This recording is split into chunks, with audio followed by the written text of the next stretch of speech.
भारत के संविधान के लागू होने के बाद 4 तरह के रिजर्वेशन हमने संविधान में दिए।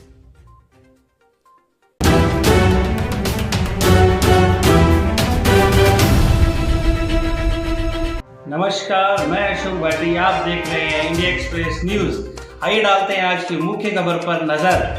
और यहाँ उपस्थित ओबीसी समाज के सभी मेरे नौजवान दोस्तों, कुछ दिनों पहले वीरेंद्र जी जब मेरे पास आए थे तो मैंने उन्हें कहा था कि काफ़ी समय बाद दिल्ली में इस प्रकार का कोई कार्यक्रम हो रहा है और मैं इस कार्यक्रम में जरूर आऊँगा।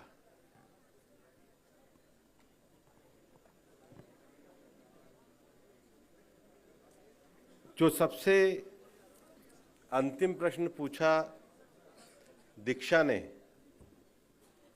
उसको मैं सबसे पहले ले रहा हूं।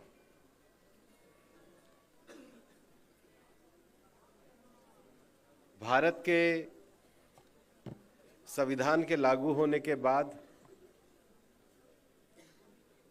4 तरह के रिजर्वेशन हमने संविधान में दिए।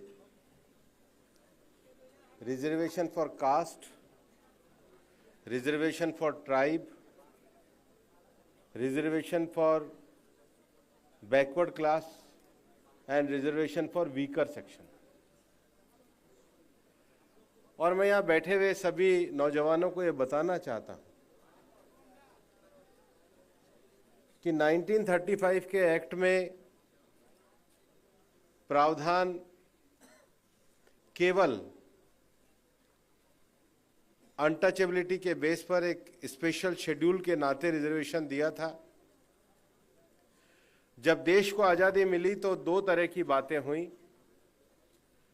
कुछ लोगों को समाज में दुर्भाग्यपूर्ण तरीके से अनटचेबल माना गया। हालांकि कबीरदास जी कहते थे, साधु की पूछो न जाति कोई, जो हरि का भजे वो हरि का होई। पर ये समाज की व्यवहारिकता में नहीं था। कबीर ने और बहुत सारे भक्ति मार्ग के लोगों ने निराशा में भरे हुए करोड़ों लोगों के जीवन में उस दुख को सहन करने की ताकत लेने के साथ साथ सत्य पे और ईमानदारी पे चलने का संदेश दिया। लाखों की संख्या में लोग अपने जीवन में, अपने आचरण में इन भक्त कवियों की रचनाओं को लेते हुए अपने जीवन का संतोष के साथ पालन करते रहे। लेकिन डिस्क्रिमिनेशन की हद ये थी कि उनको पूरी तरीके से अनटचेबल माना गया और उसमें जाति एक बहुत बड़ा कारण थी, इसलिए वो रिजर्वेशन टू शेड्यूल कास्ट हुआ। अनटचेबिलिटी उसका मेन कारण बना और शेड्यूल कास्ट रिजर्वेशन के लिए संविधान में एक आर्टिकल दिया गया। दूसरा रिजर्वेशन टू ट्राइब था। और ऐसा नहीं है कि ट्राइबल में राजा नहीं थे, ट्राइबल एरिया भी है, ट्राइबल कम्युनिटी भी है। और इसलिए देश के कुछ भाग ऐसे हैं जहां पर कम्युनिटी को रिजर्वेशन है, वहां अपर क्लास भी रिजर्वेशन में, क्योंकि वो ट्राइबल एरिया में आते हैं। लाहौल स्पीति का एरिया ऐसा। और पूरे नॉर्थ ईस्ट को 6 शेड्यूल के एरिया में रखा गया। देश के बाकी भागों में 5th शेड्यूल के एरिया बनाए गए और वो रिजर्वेशन टू शेड्यूल ट्राइब हुआ। चूंकि ये रिजर्वेशन पार्लियामेंट के द्वारा दिया जाना था, इसमें संशोधन की पावर भी पार्लियामेंट को होती है और इसलिए संशोधन की पावर जब पार्लियामेंट को थी तो संविधान के लागू होने के साथ ये रिजर्वेशन लागू हो गए। लेकिन ओबीसी रिजर्वेशन के अंतर्गत ये कहा गया कि राज्य भी अपने स्तर पर लागू कर सकते हैं और केंद्र सरकार को भी सामाजिक और शैक्षिक पिछड़ापन के कारणों का पता करने के लिए एक आयोग बना के अध्ययन कराना चाहिए। हमारा जो लड़ाई है वो अनटचेबिलिटी की नहीं है। प्रोफेसर बगई, मैं आपसे माफी मांगना चाहता हूं, पर मैं वंचित वर्ग की टर्म से सहमत नहीं हूं।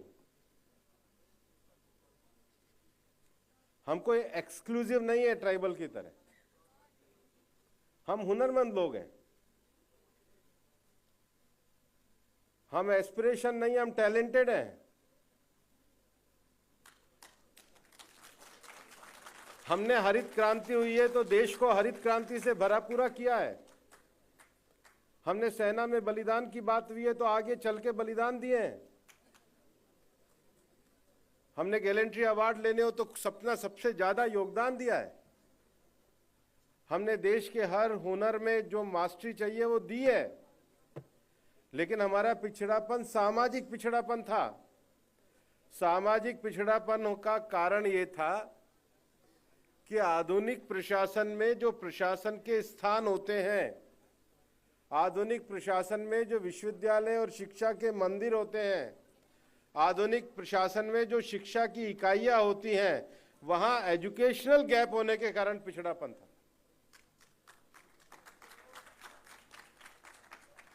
और आप कभी दिल्ली यूनिवर्सिटी के प्रोफेसर रहे हैं तो कभी ऐंद्रे बेहते को पढ़िए, कास्ट क्लास का उनका स्टडी पढ़िए, असहमत हो सकते हैं, बात अलग हो सकती है। आजादी के बाद काका कालेलकर कमीशन बना जो दीक्षा ने क्वेश्चन किया, लेकिन देश में कांग्रेस रही इसलिए लागू नहीं हुआ। कांग्रेस वाले चाहते ही नहीं थे, उनको लगता था हम राज करें, हम थोड़े से शेड्यूल कास्ट को साथ रखें, थोड़ी सी माइनॉरिटी को, बाकी देश में जरूरत किसकी है।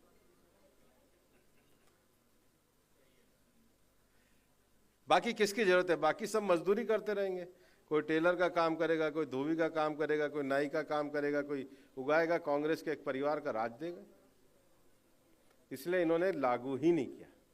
काका कालेलकर की रिपोर्ट को 10 फीट नीचे खड्डे में कांग्रेस ने गाड़ दिया। ये तो देश का भाग्य अच्छा था जो इमरजेंसी के काले कारनामों के कारण कांग्रेस देश से गई, जनता पार्टी की सरकार आई और तब दूसरा कमीशन मंडल कमीशन बनाया गया। उसके बाद फिर दुर्दिन आए, कांग्रेस का राज देश में आ गया। और ये उनको भी आवाज जानी चाहिए जो आज जातिगत जनगणना की बात कर रहे हैं।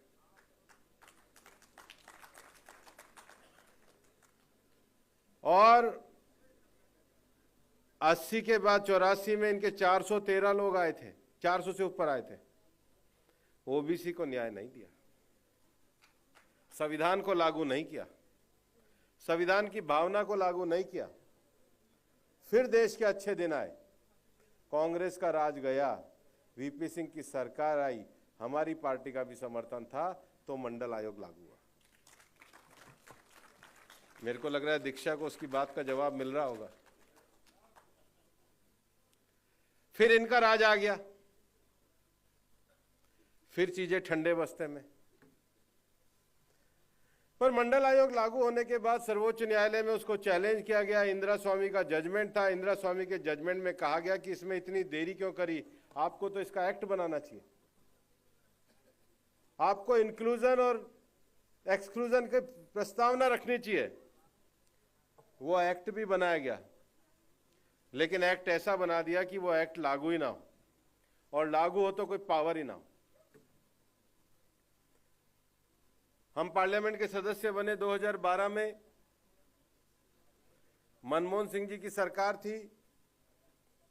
कर्नाटक के एक ओबीसी नेता होते थे, हनुमंतैया थे, बहुत ओबीसी फोरम चलाया करते थे। उन्होंने सारी पार्टियों के सांसदों को इकट्ठा किया और कहा कि भाई एक काम करो, सब लोग पार्लियामेंट में साथ चलते हैं। मनमोहन सिंह जी को कहते हैं कि भाई ओबीसी का जो कानून आपने बना रखा है, इंदिरा स्वामी के जजमेंट के बाद जो आपका कानून आया है, इस कानून के अंतर्गत आप ओबीसी कमीशन को पावर दीजिए, इसको कॉन्स्टिट्यूशनल स्टेटस दीजिए। ये किसी यूनिवर्सिटी को पूछते ही नहीं है, ये किसी आयोग को पूछते ही नहीं है, ये कोई मेडिकल इंजीनियरिंग में पता लगाते ही नहीं है। इस कमीशन का फायदा क्या है? कांग्रेस ने नहीं किया। यही उस समय के पार्टी के अध्यक्ष थे।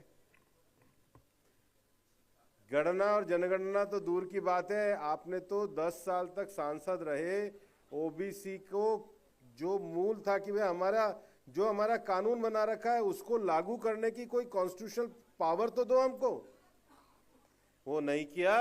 2014 में मोदी जी की सरकार आई, सांसदों ने हल्का सा निवेदन किया, पता लगते ही constitutional amendment Bharatiya Janata party लेकर के आई और ओबीसी को संवैधानिक दर्जा दिया।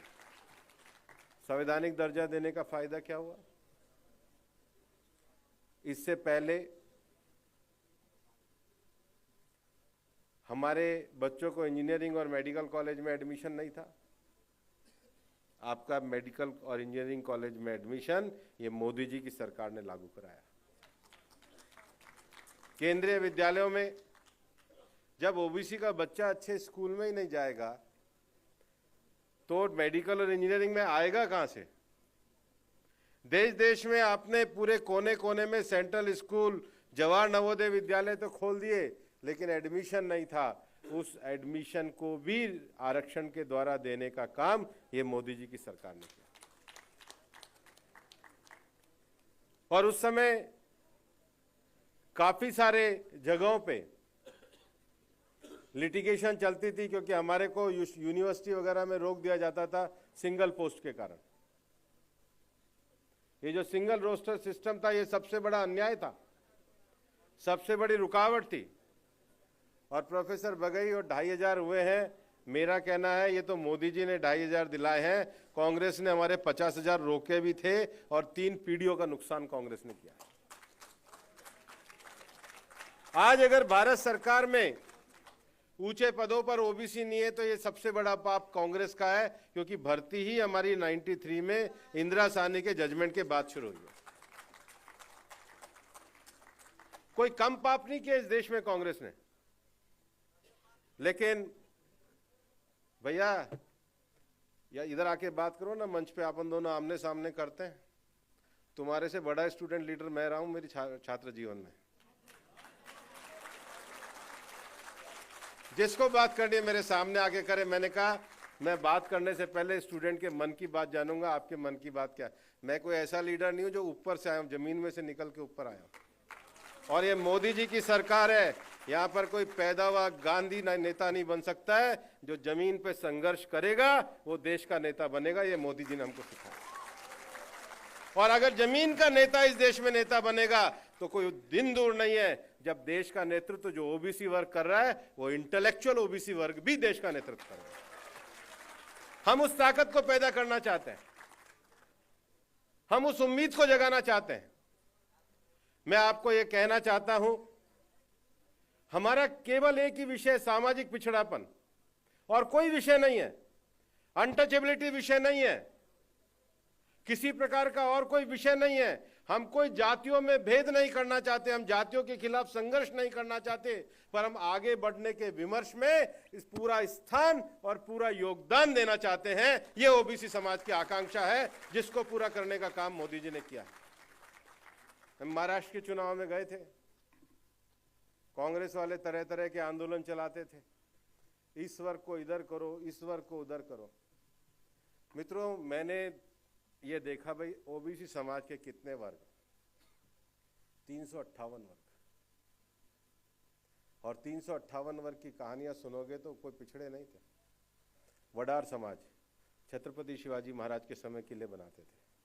भंडारी समाज उस समय के सारे भंडार की रक्षा करते थे। कैकाड़ी समाज आने वाले लोगों के लिए लड़ने का काम करते थे। हमारे कहाँ बैठे हैं प्रदेश अध्यक्ष, ये बैठे, सब एक एक आदमी से हम लोग मिले, एक एक व्यक्ति के समाज के गौरव, कुल देवता, कुल देवी, परंपरा, सारी चीजों का ज्ञान हम लोगों ने किया। और कोई भक्ति परंपरा में हमारे लोग कम नहीं रहे भाई, लेकिन हमने अपने और पराये नहीं, हम समाज की एक बड़ी धारा को लेकर के चलना चाहते हैं, हम देश की मूल मान्यताओं को लेना चाहते हैं। ये बहुत ज्यादा आप लोग ये जो सोशल साइंस को आप इंटेलेक्चुअल और वेस्टर्न विजडम से देखते हो, इसको देखना बंद करो। भारत वेद और उपनिषदों से चलता है, उस विजडम को पैदा करो। जब रामदेव जी जैसा आदमी एक सामान्य गांव में पैदा होकर के एक गुरुकुल चला करके अमेरिका में शेयर होल्डिंग कर सकता है, तो भारतीय ज्ञान और विजडम की ताकत IIM और IIT से भी ज्यादा होती है। इसको समझ के चलो। हमारे हुनर की कमी नहीं है, पेंटर की कमी नहीं है, ड्राइंग में कमी नहीं है, लेकिन उस विजडम को आगे ले जाने के लिए माहौल चाहिए। और इसलिए जो कहा कि सरकार के द्वारा, भाई शेर सिंह लोधी ने पूछा और शेट्टी जी ने जो तेलंगाना से पूछा, सरकार क्या कर रही है? मैंने आपको बताया है, मोदी जी ने ओबीसी के कमीशन देने का विषय किया, मोदी जी ने केंद्रीय विद्यालय में रोजगार दिया, मोदी जी ने केंद्रीय विद्यालय में आरक्षण दिया, मोदी जी ने केंद्रीय विद्यालय के आरक्षण के साथ मेडिकल इंजीनियरिंग कॉलेज के लिए व्यवस्था करी, यूनिवर्सिटीज में सिंगल रोस्टर वाले विषय पे हमने कानून के द्वारा परिवर्तन किया। इसके साथ ही साथ हम जानते हैं कि समाज में जो बड़ी ताकत है, इनके पास पूंजी की कमी है, तो मोदी जी के शासन में विश्वकर्मा योजना और स्वनिधि योजना शुरू करी। ये ताकत हमारे पास है भाई, ये हुनर हमारे पास है, और इस हुनर और ताकत को पहचानने के प्रधानमंत्री तो नरेंद्र मोदी जी भी हमारे पास है। मित्रों, बहुत पुरानी बातों पे जब कभी कभी रिकॉर्ड अटक जाता है तो हम आगे की बात नहीं समझ पाते। यहाँ आप बैठे हुए लोग हो, अब आपको 1950 और 1960 के दशक में नहीं जाना है भाई। 60, 70 और 90 का दशक जो जीकर आए वो पूरे हो गए, और 2000 जैसा दशक जिन्होंने जिया है वो हम आपके सामने हैं। आप 2047 के भारत के लिए जाने वाले हो। आप एक ऐसी दुनिया के लिए जाने वाले हो जो आने वाले समय में डिजिटल क्रांति करने वाली है। आप एक ऐसी दुनिया में जाने वाले हो जिसमें विश्व में भारत का डंका बजाने की चुनौती और ताकत आपके सामने है। आप एक ऐसी दुनिया में जाने वाले हो जो अब डिजिटल के साथ, आर्टिफिशियल इंटेलिजेंस के साथ जुड़कर के काम करने वाली है। ओबीसी समाज के कई मायनों में कई प्रकार के परिवर्तन भी हम देख रहे हैं। शहरीकरण की प्रक्रिया एक है, मशीनी डिजिटल होने की प्रक्रिया एक है, विश्व में अपने व्यापार की क्षमता बढ़ना एक है, अनेकों क्षेत्रों में नए आयाम बढ़ने की क्षमता एक है। ये सच है कि जितना अधिकार, जितना वातावरण ओबीसी समाज को चाहिए था वो कांग्रेस ने 70 साल तक रोक के रखा है, लेकिन वो आज अवसरों की उपलब्धता आपके पास है, लेकिन भविष्य की चुनौतियों को पहचानने की क्षमता आपको पैदा करनी पड़ेगी। दो विषय अलग अलग हैं, एक जानकारी होना अलग विषय और एक ज्ञान और विजडम होना अलग विषय है। आप जानकारी और विजडम दोनों को अपने अंदर पैदा करो, और जानकारी और विजडम को आप पैदा करेंगे तो ओबीसी समाज नहीं, ओबीसी के साथ साथ एक भारतीय नागरिक होने के नाते भी देश आपके ऊपर गौरव करेगा। और मैं आज एक कहना चाहता हूं, आरक्षण कोई चैरिटी नहीं होता है, कोई दिया हुआ दान नहीं होता है, ये सरकार का अफर्मेटिव एक्शन होता है। अफर्मेटिव एक्शन सरकार तभी ले सकती है जब सरकार के नेतृत्व में विल होनी चाहिए, जैसी मोदी जी में है। और इसलिए कांग्रेस वाले अगर कुछ करने की कोशिश कर रहे हैं तो वो चैरिटी देने की कोशिश कर रहे हैं। भूल जाए कांग्रेस के लोग, हम चैरिटी पे जीने वाले लोग नहीं हैं, हम स्वाभिमान के साथ जीने वाले लोग हैं। लेकिन हमको अफर्मेटिव एक्शन का नीचे तक एग्जीक्यूशन और इम्प्लीमेंटेशन चाहिए। ये कोई दान नहीं है, ये कोई दक्षिणा नहीं है, ये सामाजिक अधिकार है जिसको हमारे कॉन्स्टिट्यूशन मेकर लिख करके गए, और उसमें हम सकारात्मक योगदान देना चाहते हैं। हम संघर्ष नहीं, हम सबको साथ लेकर सबके सहयोग के साथ आगे बढ़ना चाहते हैं। मित्रों, जितना ज्ञान, जानकारी और इंटेलिजेंस में आने वाले समय में योगदान है, उतना विजडम में भी है। विजडम भी पैदा करो और भारत को बड़ा बनाने में अपना योगदान दो। बहुत बहुत धन्यवाद।